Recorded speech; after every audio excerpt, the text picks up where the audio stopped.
만약에 말이죠. 우리나라 국회에서 정당이 싹 사라진다면 어떨 것 같으세요? 그리고 그 빈자리를 대기업과 전문가들이 채운다면요? 와, 정말 상상도 못할 일이죠. 근데 바로 이런 주장을 담은 아주 급진적인 국회 재설계 제안이 있습니다. 자, 오늘 한번 제대로 뜯어보겠습니다.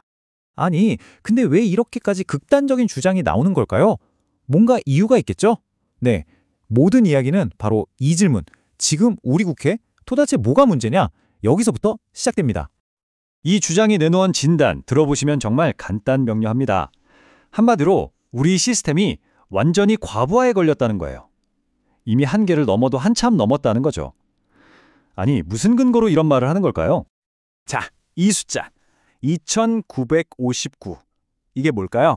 이게 바로 지난 21대 국회에서 통과된 법안 숫자입니다. 근데 이게 얼마나 많은 거냐면요. 놀라지 마세요. 같은 기간에 미국, 영국, 프랑스 같은 서구 선진국 5개 나라에서 통과된 법안을 다 합친 것보다도 훨씬 많아요. 이건 말 그대로 입법 폭주라고 할 수 있겠죠. 아니, 왜 이렇게 법을 많이 만드는 걸까요? 이 주장은 그 원인을 아주 뜻밖의 곳에서 찾아요. 바로 이거예요. 이 사회에 주인이 없다. 이게 무슨 말이냐면 딱 중심을 잡아주고 책임지는 리더십이 없으니까 너도 나도 그냥 자기 이익만 챙기면서 마구 달리고 있다는 아주 뼈아픈 지적인 거죠. 자, 그럼 진단은 알겠어요. 주인도 없고 법만 많다.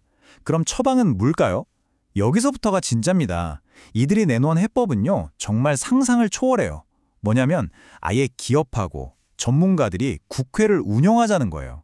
그것도 삼원제라는 새로운 틀로 말이죠. 아니, 기업이 국회를 운영한다니 이게 무슨 소리일까요?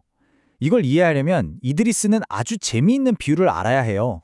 기업을 현대판 부족장이라고 보는 거예요. 그러니까 국민들이 먹여 살려서 이렇게 커진 부족이 바로 기업이고 이제 그 힘을 나라를 위해 써야 한다. 즉, 봉사할 때가 됐다는 거죠. 논리가 아주 독특하죠. 자, 그럼 그 삼원제라는 게 구체적으로 어떻게 생겼는지 한번 보죠. 보세요. 국회가 상원, 중원, 하원 이렇게 세 개로 나뉘어요.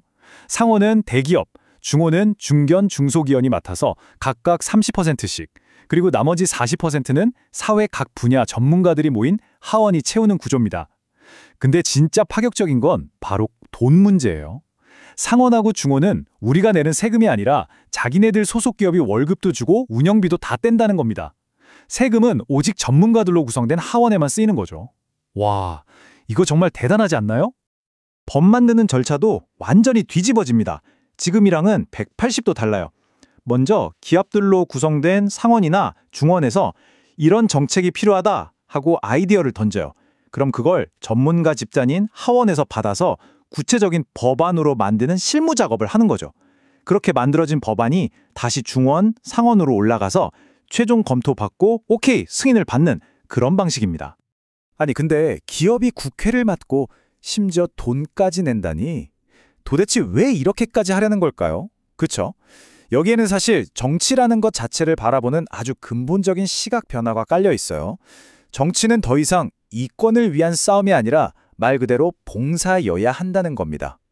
바로 그 철학이 이 시스템의 핵심인 거죠. 자, 이 제안이 뭘 말하고 싶은 건지 이제 좀 명확해지죠? 한쪽에는 지금처럼 자기들 밥그릇 챙기려고 국민들을 이용하는 일종의 조직 카르텔 같은 정치가 있는 거고요. 그리고 다른 한쪽에는 국민 덕에 큰 기업들이 이제는 나라를 위해 헌신하는 봉사의 정치를 하자는 겁니다. 완전히 다른 그림이죠? 그리고 그 봉사라는 개념의 핵심이 바로 이 돈 문제, 재원 모델에 있는 거예요. 다시 한번 강조하지만 상원과 중원 의원들은 국민 세금을 단 한 푼도 안 받아요. 월급도 활동비도 전부 자기네 회사에서 받는 거죠. 그러니까 이건 정치가 아니라 진짜 봉사활동이다. 이렇게 딱 못을 박는 겁니다.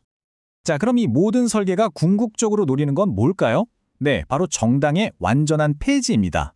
이 주장에서는 지금 우리 사회가 이렇게 갈라지고 제대로 작동하지 않는 가장 큰 이유, 그 근본 원인이 바로 정당이라고 보는 거예요. 그래서 아예 뿌리 뽑자는 거죠. 야, 정말 거대한 계획인데요. 그럼 이 어마어마한 그림을 누가 현실로 만들어야 할까요? 이 제안은 마지막으로 딱 한 집단을 지목합니다. 바로 대한민국의 지식인들이 나서야 한다는 거죠. 근데 그 메시지가요, 정말 직설적이고 도발적이에요. 들어보세요.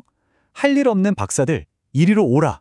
와, 이건 뭐 거의 선전포고 수준이죠? 더 이상 자기 전공 분야에만 틀어박혀 있는 기술자로 살지 말고 이제는 나라의 미래를 설계하는 큰 그림을 그려달라. 이런 아주 강력한 요구인 겁니다. 그러니까 이 주장의 핵심은 이거예요. 박사라는 사람들이 그냥 자기 분야 기술만 파는 기술자에 머물러서는 안 된다는 겁니다. 사회 전체를 보고 미래를 제시하는 비전가가 되어야 할 책임이 있다는 거죠. 왜냐? 이 사람들이야말로 대중적인 신뢰도 있고 전문성도 있으니까 이런 엄청난 개혁안을 사회에 던질 수 있는 가장 적합한 사람들이라고 보는 겁니다. 자, 오늘 이야기를 마무리하면서 이 질문을 여러분께 한번 던져보고 싶습니다. 정당을 아예 없애버리고 그 자리를 기업이 대신하는 국회. 이게 과연 지금의 지긋지긋한 정치 갈등을 끝낼 수 있는 미래의 대안이 될 수 있을까요? 아니면 이건 그냥 또 다른 형태의 거대한 권력 독점을 만들어내는 정말 위험한 생각일까요? 어떻게 생각하세요?